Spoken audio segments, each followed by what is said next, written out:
Mutton liver fry చేస్తున్నాను అనమాట. ముందుగా కేజీ లివర్ని చిన్న ముక్కలుగా క్యూబ్స్గా కట్ చేసుకోవాలి. 4 చెంచాలు ఆయిల్ వేసుకుందాం. ఒక పెద్ద ఉల్లిపాయ చిన్నగా కట్ చేసుకుని వేయించుకుందాం. 3 పచ్చిమిర్చి కాస్త కరివేపాకు వేసుకుని బాగా కలుపుకుందాం. 2 చెంచాలు అల్లం వెల్లుల్లి పేస్ట్ వేసుకుని పచ్చివాసన పోయే వరకు బాగా కలుపుకుందాం. 1/2 చెంచా పసుపు వేసుకుని కడిగి పెట్టుకున్న లివర్ ముక్కలన్నీ వేసుకుని బాగా కలుపుకోవాలి. బాగా కలుపుకున్నాక 1 చెంచా ఉప్పేసి బాగా కలుపుకుని ఒక 5 నిమిషాలు మూత పెట్టుకోవాలి.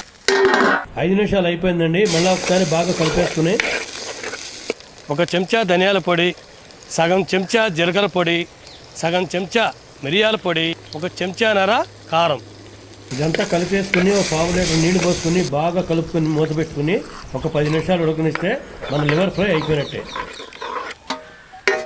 అయిపోయిందండి మన లివర్ ఫ్రై.